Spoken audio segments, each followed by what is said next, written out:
Hey everybody. Welcome to our program. We are pleased to present Heather Box and Julian Mocine McQueen to discuss their book, How Your Story Sets You Free. Um, Heather Box and Julian Mocine McQueen are founders of the Million Person Project, an organization that since 2011 has helped over 3,000 change makers from 69 countries make an impact by telling their stories. Among the many other things they have done, they've prepared Ugandan farmers to speak to the United Nations, led storytelling workshops with underrepresented communities, and have coached social entrepreneurs for their first TED Talk. Heather has been published in Huffington Post, Thrive Global, Elephant Journal, Source Magazine, Foreign Policy Focus, Ms. Magazine, Stark, and Smith Magazine. Julian was a founding team member of Van Jones's green economy organization, Green for All, and in 2015 was recognized as one of 10 leaders reshaping the environmental movement by Huffington Post for his work engaging thousands of young people in the climate movement. They were both members of the inaugural GRIST 50 Fixers list in 2016, and GRIST named the Million Person Project as one of the 16 projects to watch in 2016. Heather and Julian, thank you so much for being here. I'll let you take it over from here. All right. Well, thank you so much, Brian. We're so grateful to be here with all of y'all. Hello. It's a pleasure to see you. Thank you for being here this evening. I'm Julian Mocine McQueen, co-founder of the Million Person Project. And I'm Heather Box, also the co-founder of the Million Person Project. And we're so excited to see you all here, those of you on Zoom, and also those of you who are tuning in on Facebook, on the Facebook Live, and to see some familiar faces and some new faces. So thank you all for coming. Yeah, so we're gonna, just to give you a sense of our time together, we're going to do some reading from the book. We got a copy right here. There's copies hopefully at the Oakland Public Library and, available where all fine books are sold. Mariana. Hey, come on now. All right. So we're going to do some short readings from the book. We're going to talk about the book, the process of creating it, a little bit about our work in history, sharing some of our story, as you might not be surprised to hear. Do a little bit more reading and then have question and answers. So the whole thing will be done in an hour, most certainly. And we're just thrilled to be here. And thank you all so much for your time. It means a lot to us. So with that, I will go ahead and start us off with our first reading. Okay. And this is from the intro of the book. So just kind of getting us introduced and introed here tonight. If you are a human, you love stories. Why? We're hardwired to love stories because they help us understand our world and are essential to our evolution. We use stories to organize and communicate our surroundings and our past, present, and future. All humans have stories. They represent our unique experiences, lessons learned, and wisdom gained. So the question is, what's your story? And if you share that story, how might it help you, your family, your community, your colleagues, and the world around you? Storytelling changes lives. It opens up new and surprising doors. How do we know? We've seen it transform the lives of people, of thousands of people all over the world. In 2011, we founded the Million Person Project, a storytelling company for change makers, because we believe that stories are key to cultivating leadership, building relationships, and creating a sense of community. We've prepared Ugandan farmers to speak at the United Nations. We've coached social entrepreneurs for their first TED Talks, and we've helped first-time writers craft powerful magazine and newspaper articles. We've also helped people have difficult conversations with their friends and families. We are Heather and Julian, and our life's work is to support people like you as you find and tell your stories to change your world. We love stories, and we love helping people find their voices. So we are thrilled that you picked up this book, and we are thrilled that you've joined us here this evening. Thank you so much. Many of our most passionate clients, people who are improving lives and challenging conventional wisdom, started out thinking they didn't really have a story to tell. These people are standing up against injustice, fighting for the health of our earth, risking their lives to save others. But when they stood in front of an audience, they were no more than another droning voice in a stuffy room full of people just wanting to talk, just wanting the talk to be over. Oh, snap, we said, these are some of the most committed people we know, and they're not connecting with their audiences or making people care about their work. That's because they're forgetting to open up and tell the listeners what drives them and why anyone should care about their work. We help those world changers connect with audiences and move them to action. You may not consider yourself a world changer yet, but if you're reading this book, you probably suspect your story holds some wisdom for the world too. Perhaps you want to share your personal history with your children or communicate about your work or an issue you care about in a more compelling way. Or maybe you want to break the stigma around a particular issue. Great. You can do all of that by cultivating your personal narrative to share with the world. But first, you have to dig into your history, reflect on your experiences, and identify your stories. First-time storytellers can usually find 100 reasons not to tell their stories. The two most common excuses that we hear are these. I don't really have a story. It's not interesting enough to anyone. Or, my story is much too painful or sad or scary. No one wants to hear it. The truth is, no matter where your story falls on that spectrum, it has power to create understanding, connection, love, and transformation. And if you want to build a deeper personal or professional relationship and be a more effective change maker, you have to show up honestly and vulnerably in your life for your colleagues, your kids, and everyone else in your world. Your story can influence and inspire someone, perhaps many people. Sorry, I lost my thing here. Your story can influence and inspire someone, perhaps many people, and it can expand your understanding of your own experience and values. There is wisdom in your story, and it's easier than you might think to identify it and share it. Trust us. This book will help you understand your story or the many stories that make up your life, what it means to you, why you might want to tell it, who should hear it, and of course, how to share it. Once upon a time, you picked up this book, and the rest is history. All right, so that's our first reading, and Heather's going to do a short one, and then we'll talk about how we got here. Yeah, I just posted in the Facebook Live and in the Zoom here, just wondering where all of you who are tuning in, where do you fall on that spectrum of I don't really have a story, it's not interesting enough, to my story feels much too painful or scary or sad, or we really notice that people feel like their story is either not enough or that their story is too much. And so we'd love to hear in the chat how you all feel about when you think about sharing your personal story. So I want to just read this next chapter that's a page and a half, that's about really what is the vision behind all of us together standing up to tell our truth and stand in our stories publicly. Let's get real for a minute before you go any further with this book. It takes courage to tell your story, to tell the truth even when your voice shakes, to shatter stigma and stand in all of who you truly are, the good, the bad, and everything in between. Our culture is defined by some sick storytellers, people who tell us we should be quiet about the pain we've seen, that we should even be quiet about the amazing things we've done. Our culture tells us it's our job to be acceptable. Don't rock the boat. Don't be too much. And if you're too little, oh well, better than too much. But there is a new wave rushing in. It is a brave, honest, loving group of storytellers whose mission is to tell the truth and be seen. They understand that their stories, big or small, are necessary if they want to live in a world that is more loving and accepting of who we truly are. The truth transforms. When you take the mic and share your story and give voice to topics and issues that are usually kept silent, you immediately make more space in our culture for someone else. Imagine if Oprah had never shared her story of being raped. Imagine all the young girls who might never have realized that their lives didn't have to stop at their assault. Imagine what it felt like for trans people across the world when they saw transgender actress Laverne Cox on primetime TV sharing her story. Imagine what changed for men in the world who were taught to never talk about their emotions when NBA All-Star Kevin Love revealed his struggles with depression and anxiety in his essay, Everyone is Going Through Something. Well, it's not just celebrities changing the game.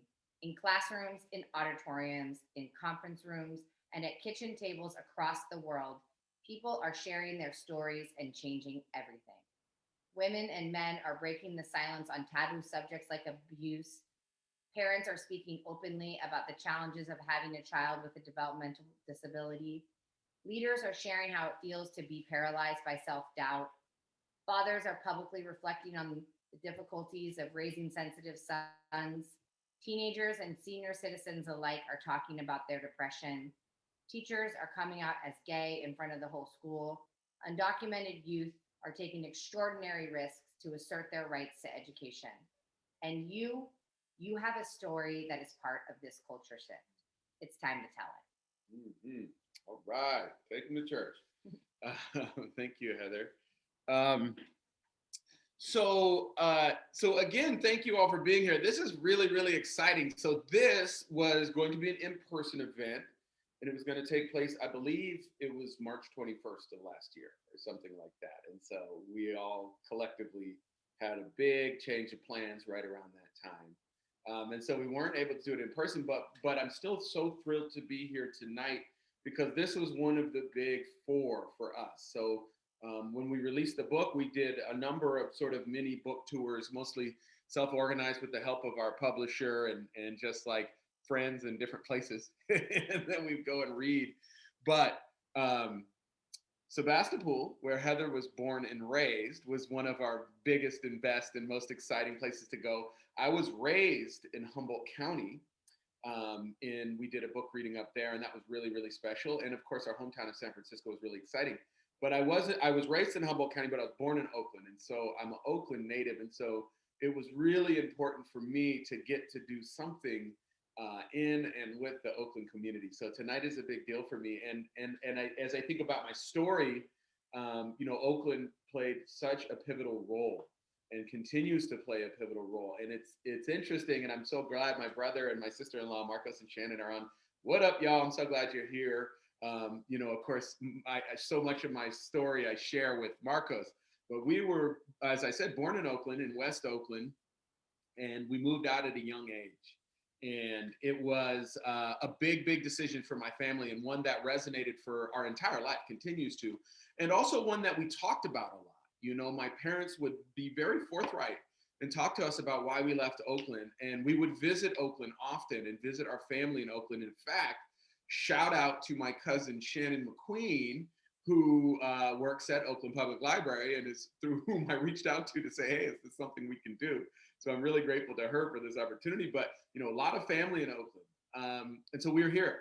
We did a lot of back and forth, and we would come here, and my parents would talk about wishing they could have held on to our house in Oakland, and they would talk about and sort of fantasize about maybe coming back. And we really, we enjoyed Humboldt County. They knew it was great for us, but they still loved Oakland. But they also recognized that where we lived in Oakland was presenting more and more challenges for raising kids, right? And this was in the early 80s.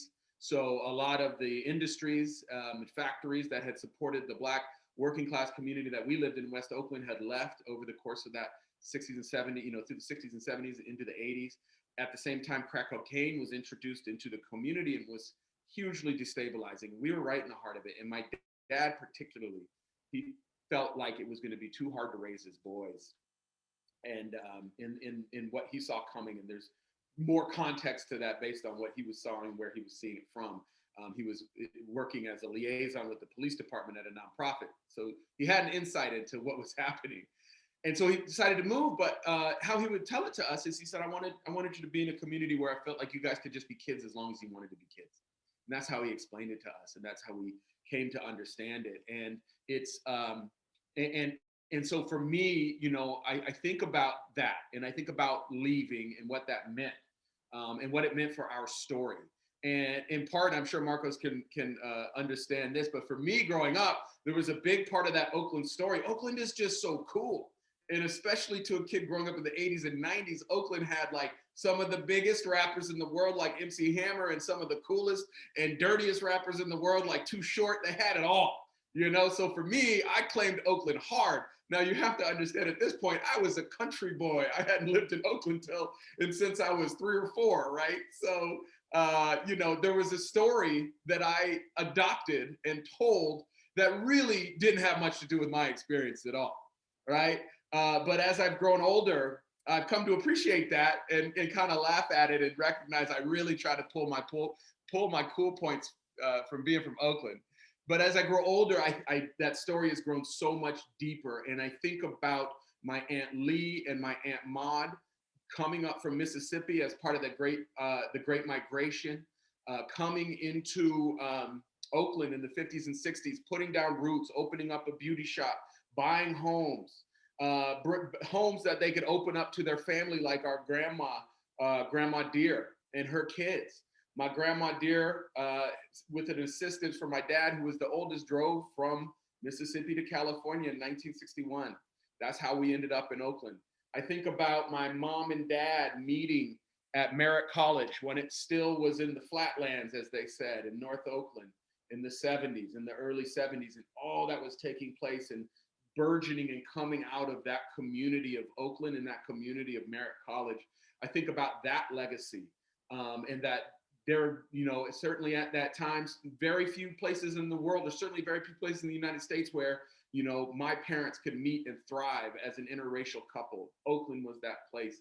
And so Oakland continues to play such an important part for me. And it's something that I look to and think about with so much pride.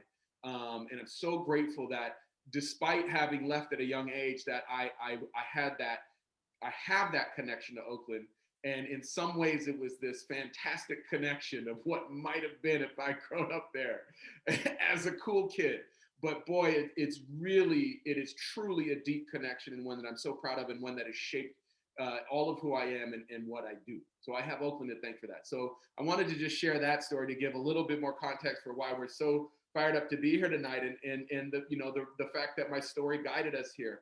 Our story together guided us here, but that Oakland story is a big part of that. So thank you for the opportunity to share some of that. And now we're going to get a little bit more into how did we come up with this book and why, and what might it be for you. So Heather's going to take us into that. Yeah, well, thank you for sharing your story. Yeah. And every time you share it, I learn something new. Appreciate it. And one of the things, when we started the Million Person Project in 2011, we were working with activists and change makers from all over the world. We spent 4 months on the road working mostly with environmental and social justice activists in Vietnam, South Africa, Uganda. And we were deep into our curriculum of like how to take the things that you have been through in your life and how to put them into a narrative that you can share to inspire others to join whatever you're working on. And so it was our mentor and what we call our story guru. His name is Marshall Gantz, and he's a longtime civil rights activist and an incredible teacher around narrative and the power of personal narrative.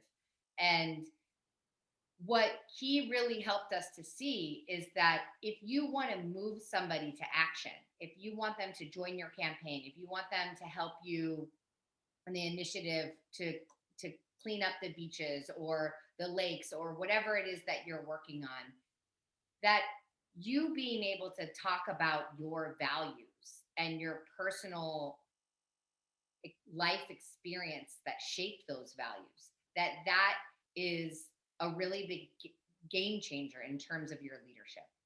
And so that was where our story work was. And we were very focused in the social justice world and working with people who are in positions of leadership working on projects.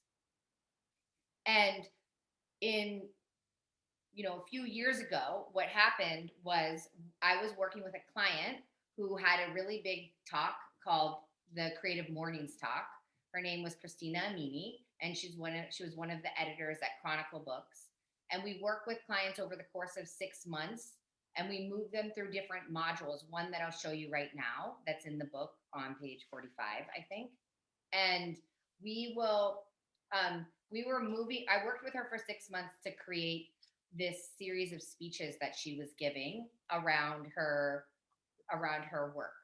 And at the end, on the very last day of our work together, she said to me, "What do you think about taking everything we just did in the last 6 months and putting it into like a cute, small book to help people just share their stories, whether it's on stage or at their kitchen table or, with their friends or whatever they want to do? What about helping kind of like the everyday person really own their story and get it out to the world? So we were all in. We were so excited. She said, we'll go talk to Julian about it and see if you guys want to do it. And I was like, I don't need to talk to Julian about it. We're in. But so that was how the book came about. And it's really, really been exciting to see how the book evolves the work and how people reading the book and interacting with the book and doing the exercises on their own, how people come up with new ideas and find us on Instagram and share with us. It's just been such a beautiful, beautiful process. And one of the things that we see the most of, and I hope you all who are tuning in from Facebook can see this too, is we see people. One of the things we see the most of is pictures of people's life maps. So this is my life map. It kind of looks like a third grader did it, but a life map, it's on page 46. A life map is exactly what it sounds like, a visual map of your life. And what we want to invite everyone who's here tonight, tuning in to the Oakland Public Library event, is we want to invite you all to do a life map. So here are the things that we would love for you to put on your life map. What you do is you take a blank sheet of paper or two sheets taped together and start to think about the turning points in your life, the influential people, the moments of challenge, the moments of celebration, big choices you made, and big choices that were made for you. And then also those moments that you'll never forget, the ones you'll always remember where you're standing. So this is how we start the process with everybody, is just simply mapping. And what we find is that our culture is so on the move. It's so like, finish with that, on to the next thing, finish with that, on to the next thing, that sometimes we never even take the time to look back at our life and think about who are the major influential people in my life? Who are the people who really impacted the way that you think about the world? What were the big choices that were made for you that you didn't necessarily have a say in your life? And how did that impact your beliefs about the world? And what we find is that this simple and beautiful exercise results in people making the one map that only they can make, which is their life map. And whether or not you may think your story is too small or too much or whatever, wherever you fall on your relationship with your story, the one thing that is for sure is that you are the only human being in the entire world who carries that story. You're the only one with that specific legacy that you are carrying right now in the world. And if you don't tell it, it will never be told. It's your story to deliver into the world. And so our life map is the cornerstone of our work, and we hope that it's a takeaway for all of you tonight, and that one of the most impactful, we do this and we do this kind of work, and then people do TED Talks and there's 4 million views, or, and that's really exciting, and it feels super, super, important, and I'm so proud of them and all of that stuff. I'm proud of us, all of it. But one of the most impactful moments for me in this work so far was one of the very first workshops we did. Someone came up to me at the end of the workshop and said, you know what, I'm never, ever, like, this is way too much. Like, I am never going to get in front of anybody and give a speech about myself and my story. But you know what I am going to do? I'm going to take my life map home and I'm going to share it with my 3 sons because I realized I have never done that and they don't know my story and they don't know the choices that were made for me and that I made. And doing this exercise really made me realize that. And to me, that sticks out as one of the most important impacts of this work so far because I feel like what a gift for those kids to get to know their dad better and what a gift for that dad to allow himself to be seen. Yeah. Yeah, life mapping continues and is always just another word of encouragement to do it. It's such a simple exercise. Take some time, set aside some time. 30 minutes is plenty.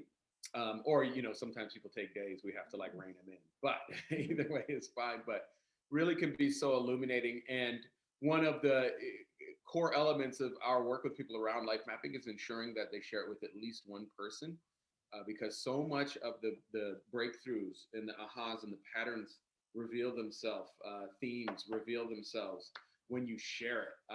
I find that to be true. I've done 100 life maps or more probably, and I'm still finding new threads and new turning points and themes and patterns that I hadn't noticed before. So real, just a dose of encouragement for you all to take that as a tool. If that was the only thing you did, I think that you would find it to be rewarding.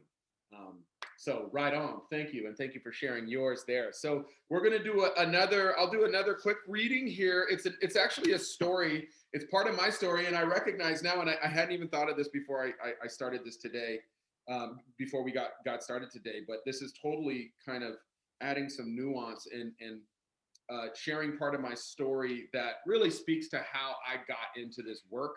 So part of me, just full disclosure, is feeling self-conscious for sharing my story twice. I wouldn't ordinarily do that, but with it being this hometown situation, I guess that's where we're at today. So forgive me and thank you, and I hope you enjoyed the story. And after this, then we're going to do question and answer. So please bring your questions, and we'll dive into it. We maybe talk a little bit more about the work, or anything else, any other questions you might have for us. So thank you so much. Okay, so this is from the title. The chapter entitled What Makes a Good Story, which is on page 33. What makes a good story?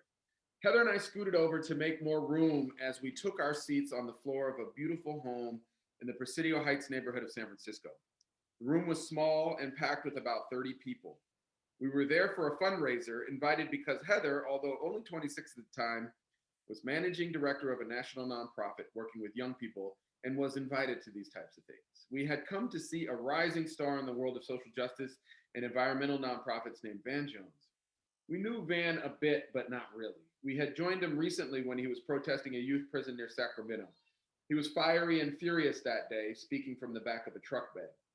I remember appreciating his passion and his ability to communicate what was wrong with the system and what we could do about it. In the living room that night, Van stood with no notes, no PowerPoints, no handouts. He just started talking. He playfully ribbed the well-heeled liberal crowd about their Priuses and Marin County yoga retreats. He talked about how as his efforts drew more attention, he gained more access to things like yoga and leadership retreats and all the beautiful nature around the Bay Area. His tone shifted as he spoke about his work day to day in Oakland's low-income Black communities just across the bridge from Marin County. He recounted the funerals he'd attended that year. He grew emotional talking about the families he'd consoled and the kids he'd seen locked up for years, the arguments he'd gotten into about unnecessary police intervention. Talked about how it became more difficult to understand and accept the divide he was traversing daily. He told his personal story of living in two totally different worlds, only miles apart. We all sat and wrapped attention as he began to tell us what was possible and how we could help bridge these worlds in important ways. He talked about climate change and the environment and the billions of dollars we needed to invest to make our economy more ecologically sustainable. He talked about the millions in need of not just jobs, but of careers and how we might ensure the people who most need the work are doing the work that most needs to be done. I was completely enthralled by his message because for me, it wasn't abstract at all. I was born in Oakland, but left at a young age because my parents determined it was going to be too challenging to raise 3 boys in an area that was seeing opportunity decrease and violence and uncertainty increase.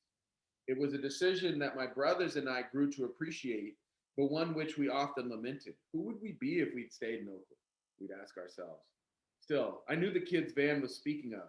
My cousins were those kids. What Van couldn't know that day was that when I heard his story and his vision, I was thinking very specifically of two of my favorite cousins who had been locked up for close to 10 years at the time.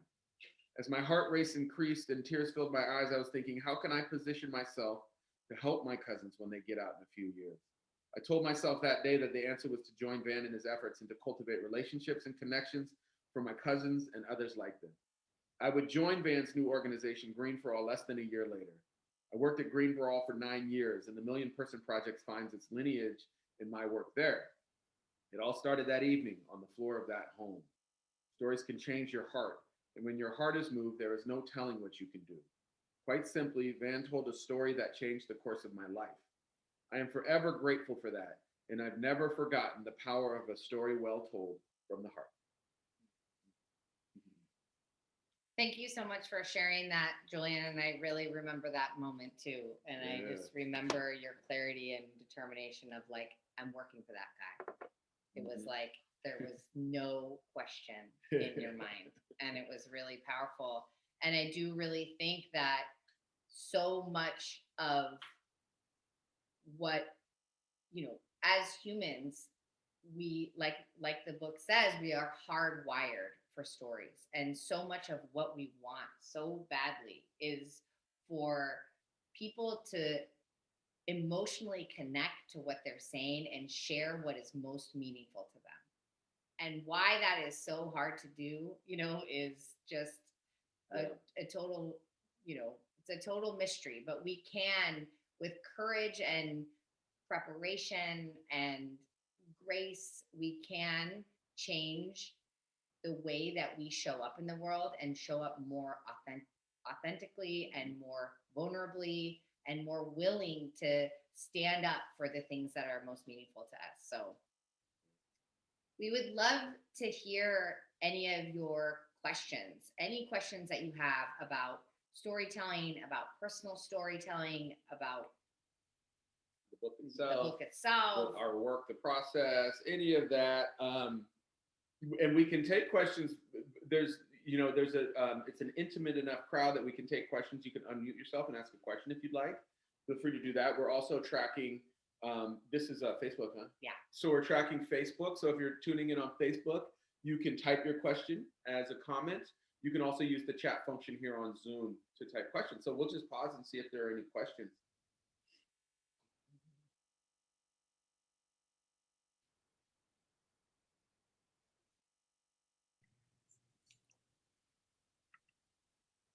I have a question. Hi, Marian. Hi, good to see you. So good to see you.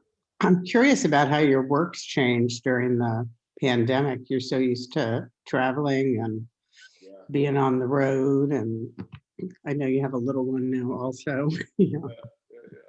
Great question. Yeah, go ahead. Yeah, so we were literally, you know, in the first quarter of 2020, we were literally in an RV, like in San Diego, San Luis Obispo, on book tour. And so we were, you know, every few nights we were in a different spot.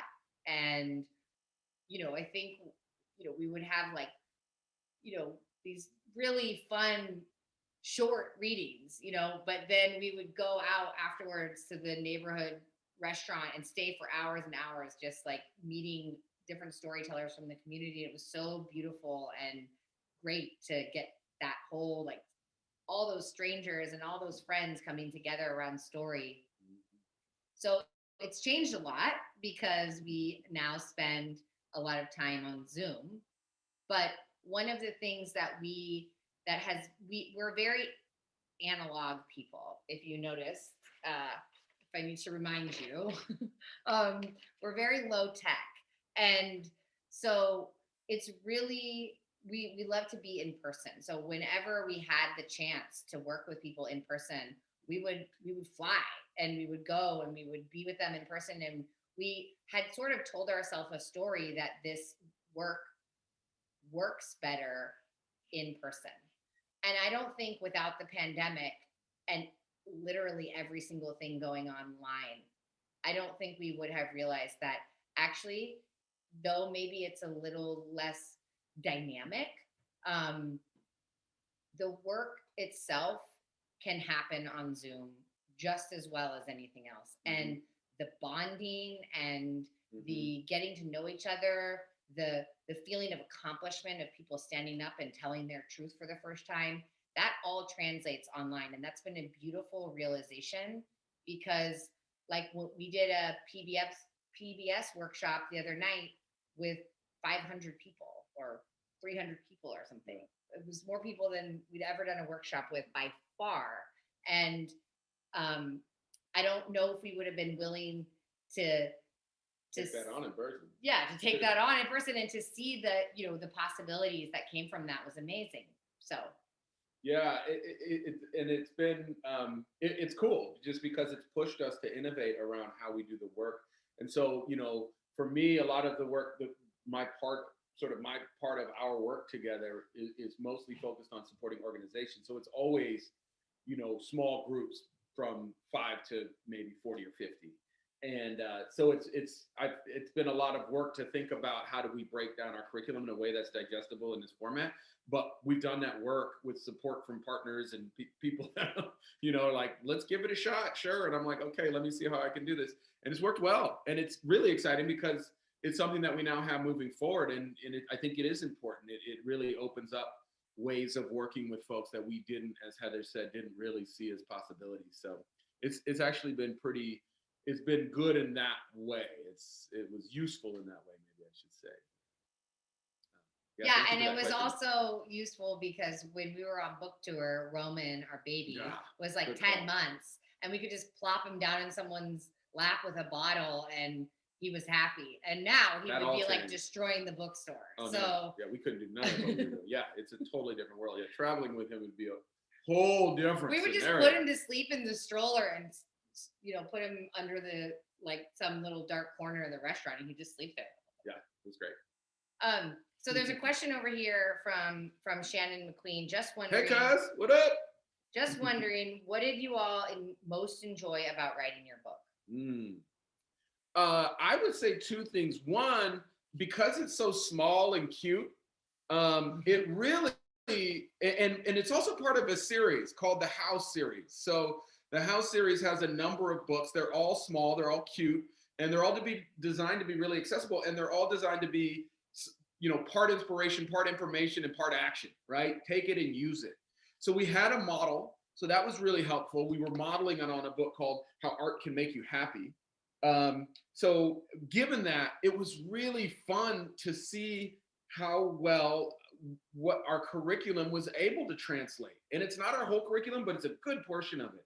And it was just really, it really flowed. Like, we were shocked. We were both really intimidated by it. And we basically took we kind of sketched out what we felt like the chapters were. And then I would do a chapter, and I would do chapter 1, she did chapter 2, and then we'd switch and we'd sort of edit each other's work.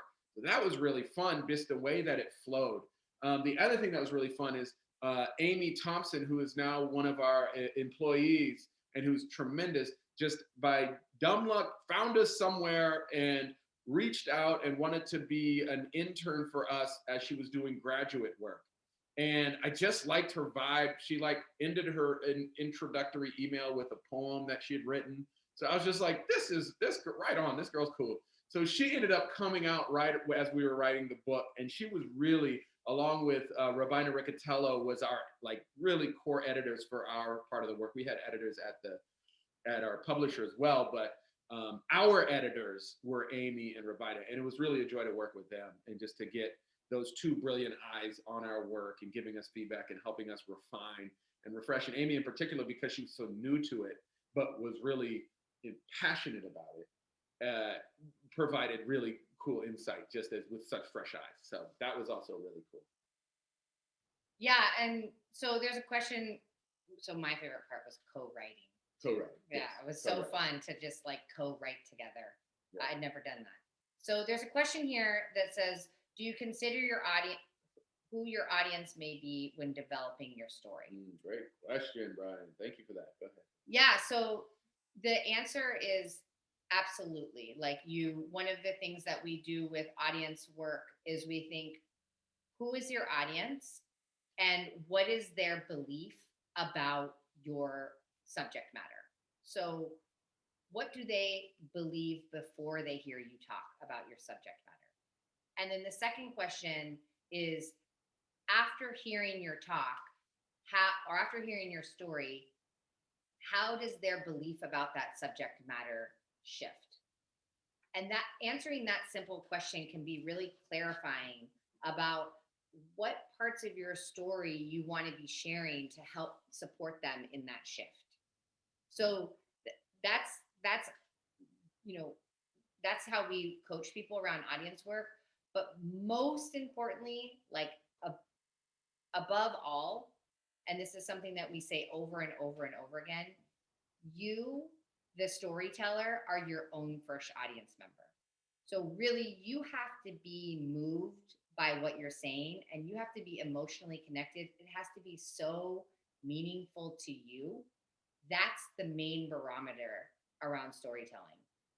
Because if you go too far into like, let me use my story to help this person, that's not what it's about. Storytelling is about people getting to witness you standing in your truth, and having them witness you do that, inspire them. So yes, about content, but mostly about you standing up there and sharing the thing that's most meaningful to you. Yeah, that's right on. One other thing that I'll offer for audiences that can be really helpful. We'll do this in our coaching and workshops. We'll lead people in visualizations, but like, sitting quietly, finding quiet space and really taking some breaths, taking 10, 15, 20 breaths, and then just like envisioning, walking yourself through a visualization of sharing the story that you think you want to share. Who's there? Who's present? Who do you see? Who's that person that comes up to you and says, your story really impacted me and here's how, right? Asking yourself some of those questions and try to visualize who, if only one person took anything from this story, who is that person?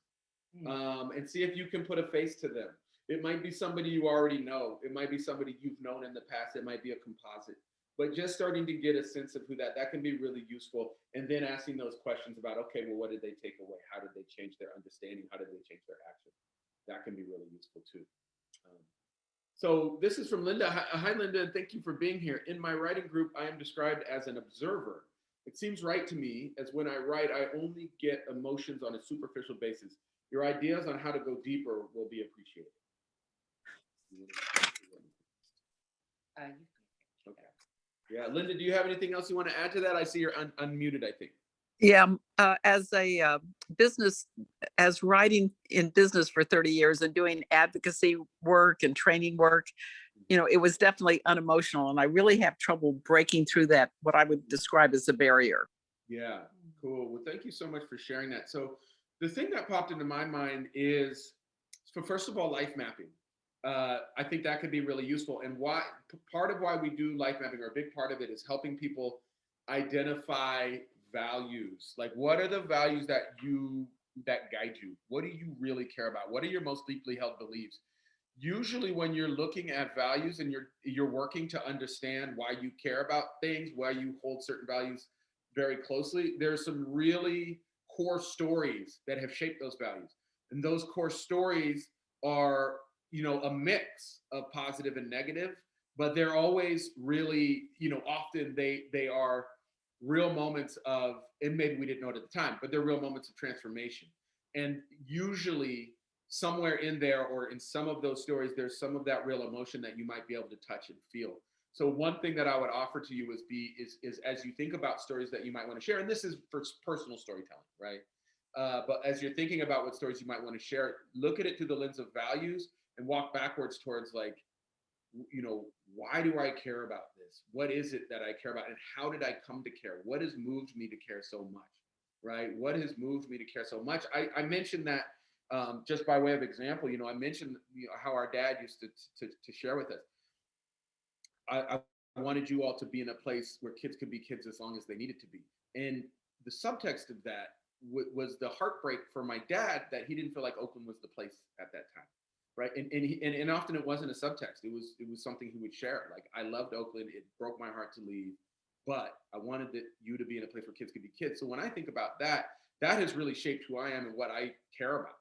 and how I understand community and how I work to ensure that all communities are one where kids can be kids, right? So there is real emotion there for me, real emotion in how that story intertwines with the story of my cousins and their experiences. So that's one thing I have to offer. I'm sure you have more. Yeah, well, Heather's favorite subject. yeah. So I agree that values is the way in. So when you think about why, whether it's you're writing a story or you're sharing one of your stories, but if you think about why the character is reacting to the situation the way that they are, in order to get in touch with the emotions, you want to think about, what does the character value in that moment? What do you value if it's personal storytelling? So what do you value in that moment? So the way that we walk through it is, my value is, so whatever your value is, what I mean by that is, so kind of making it more nuanced. This value is reflected in my work, my relationships, and my family in these ways. And then one story or memory of how that value was shaped is. And just doing that around some of the themes of what you're writing about can really bring out the emotions, because it shows how your perspective was shaped on that subject matter. Yeah, and the last thing I'll say is, in that process, really thinking in terms of story. And I'm not telling you anything you don't know as a writer, right? But really bringing people to a place, lifting it up, not talking about it, but sharing it specifically. In the same way of that chapter of, like, Heather and I sat there on the floor, like really bringing people to a moment can be helpful. And in that process can be helpful to access some of those emotions by approaching it through, like, real storytelling.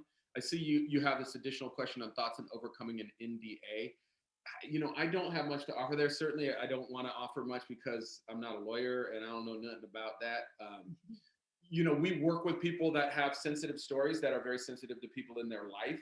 So, we often will have people, if it's safe and if there's relationship, they'll share with people prior to. Sometimes it's sharing and asking for permission. Sometimes it's sharing and informing. So it can be really challenging. It's certainly really important to recognize, but I don't want to speak out of turn, so to speak. Now, Marcos is graduating from law school very shortly, so maybe I'll put you to that. I'm just kidding. So are there any other questions? Are you going to conclude? I can save my question. No, please go ahead. I was just wondering, I think a lot of people maybe feel really passionate about an issue, but they worry that their story, you said it earlier, feels small to them. Maybe they don't feel like, well, my story doesn't involve a lot of struggle, or, so many people have had it harder or have been more directly impacted. What do you say to people who feel like there's a mismatch between the scale of their story and the scale of their passions? I like that. Yeah, so it's something that we come across a lot, and it's something that I personally experience a lot too with the subjects that I take action on in my life. And I feel like, well, I don't really have some big story in relationship to this. And this is really where the values stuff comes into play, and really linking the subject matter that you're working on. What are the foundational values within that subject matter that bring you to it? And then allowing yourself to talk about why those values are so important to you. Really just going into it. And so a lot of it is just letting go of the story, that your story isn't enough or that it's too small. And this is a pep talk that I'm giving myself too. So letting go of that story for sure. And knowing that the people get into projects and subject matters, like there is going to be somebody who hears your story about being involved in your thing from your voice, and they feel it, the passion inside them about that subject for the first time. That's going to happen. And that's because the world is so infinitely amazing and unique, and we all need each other in different ways, and we need a different introduction. You know, people often say, hey, my story's about this, and Oprah's already doing that, or Brene Brown's already doing that. But they may hear your story in a different way that clicks for them and gets them to stand up and take action for the first time. So that it's also never underestimating the power of your story, even if it feels small, to change lives. Yeah, absolutely. I also think a part of that answer is going back to what Heather said. Your story has to resonate for you first and foremost. So really doing that work to find a story that is emotionally resonant for you, with in trying to do that outside of thinking about your audience. There is a point at which you want to think about your audience, but finding those stories that resonate for you first and foremost, because if you're not, people want authenticity, they want realness. And I think people mistake realness for tragedy. What people want is to have a real sense of what moves you and why you are showing up in a place or maybe their place. And so figuring out how to access that truth for yourself, if you share it, it will connect 9 times out of 10. People respond to authenticity and realness. And I've worked with a lot of people who are working, you know, in and for communities they're not a part of. And they're like, I'm just, you know, a lot of times it's like, I'm this middle-class white kid who went to college and, you know, okay, well, that's part of your story. That's fine. And you're assuming that because people are in a different position and place in life and are from, you know, maybe don't share the same background and identity, that you showing up as all of who you are and being real is going to be enough. And you're selling people short in that. So it's about finding that emotional connection and resonance for yourself. And then there is some trust that you have to have in your audience to meet you where you're at. And the truth of the matter is, you're not always going to connect with everybody. But if you're real, you're going to connect with the people that matter more often than not. Yeah. Yeah, that's a great question. Thank you for that question. Yeah. Mm-hmm. I guess we're actually coming up on time. So I believe, what did you say? We got one more question, which is from Shannon McQueen. What growth and change did you all experience from writing this book? You know, we had to go to all of our mentors and every single person that we quoted or referenced in this book and get their approval for you know, putting their name in the book and their perspective. And that was a really big growing edge for me, because it was like we took a lot of our mentors' ideas and put it into a different context, like a cute coffee table book, not like an organizing manual.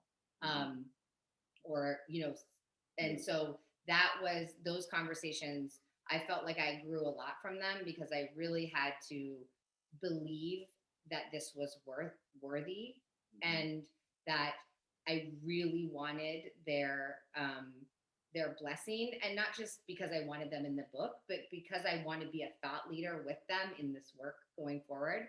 So that was, for me, the biggest growth. Yeah, I love that. That was real.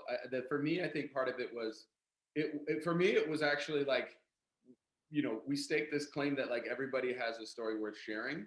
And then when you put it in a, you know, sort of pop culture book, you're going to get everybody coming to you with stories. And so it was real growing in terms of, it made me grow in my, and stretch in my ability to really support people no matter where they were, how they were oriented, what their background was, who they were trying to speak to and why, to stretch to be able to find ways to support folks. And I did. And what I would say is my belief that everybody has a story has only grown stronger, but it's been tested, you know, and that's pretty cool, I think, actually. So I'm grateful for it.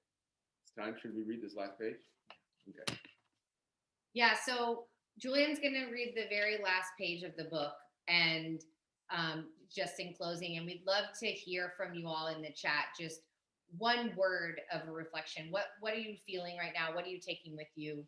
What does this story work make you think of? So one word of how you're feeling. Yeah, and as I said, for this book, we tried to be part inspiration, part how-to. So this is the last page, is the inspiration. Sorry to spoil the book. I think it's okay, though.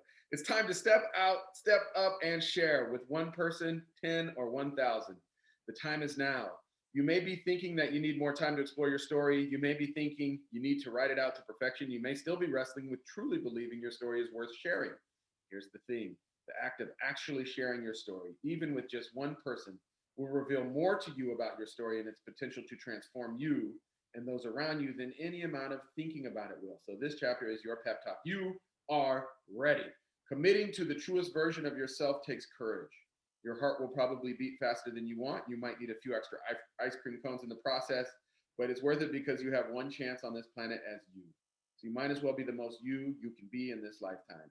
Honestly, life is not all that long. If you spend 5 years procrastinating on something, 5 years meaning to get back to writing, 5 years deliberating over whether to share a story, that's a significant percentage of your life. On average, that's 6% of your existence as a human being. And you wouldn't believe how many people show up on the Million Person Project's doorstep with a world-changing narrative all balled up inside, having held it for decades. It's time for you to unravel your story and get to sharing it. It's time to stop letting our world be defined by narratives that don't truly represent us. Our world needs you. The stage is yours. Get up there and let yourself shine. Walking the personal storytelling path won't be easy. You will have to navigate people's reactions and your own vulnerability, not to mention self-doubt and the inner voice that tells you to keep it to yourself. Remember, your story has the power to inspire thousands or even millions of people around the world, but you have to take that crucial first step and share it. The story isn't about what happened to you or what you've done. It's about who you've chosen to be, given that. And who you've chosen to be is honest, courageous, and ready to change the world. You have an opportunity right now that no one else on the planet has, and that is to share your unique story. What a gift. It's your time, it's your turn, it's your story and your truth. You can't know entirely the effect your story will have, and there may be points in your journey where you try to convince yourself that it's not worth it. This book is here to serve as your pep talk and as a loving reminder that with courage and willingness, your story will set us all free. You're up. All right. So that's our book there, How Your Story Sets You Free. Thank you all so much for coming and for sharing. Get the screenshot. I don't know if we held it long enough. Oh. She's asking for sorry. Oh, screenshot. So that that concludes our book reading, and thank you so much to Shannon McQueen and to Brian at the Oakland Public Library for hosting us. We are so thankful, and we can't wait to do an in-person thing there where we'll come back and do it again when we can. Love that. Yeah. Well, thank you both. I know I feel inspired, and I saw in the chat that a lot of people felt the same way and ready to share their stories and make an impact on the world as well by doing so. So thank you both again. It was fantastic. I want to put a quick plug out for a program that's coming up that folks here might be interested in. Let me see how I can do this. This coming Saturday, the 20th at 11 a.m. That's here. Biblioboard is hosting a writer workshop. Biblioboard is a platform that allows local and independent authors to share their works with their communities through their library's website. And they are hosting a workshop this coming Saturday, March 20th at 11 a.m. And talking about how you can do that and also discover other independently published books from your community. So there's information on OPL's website. You can also follow this bit.ly/OPL workshop for more information there. Awesome. Sounds great. Cool. All right. Well, thank you all so much for tuning in. We are grateful to you. Thank you for spending this time today.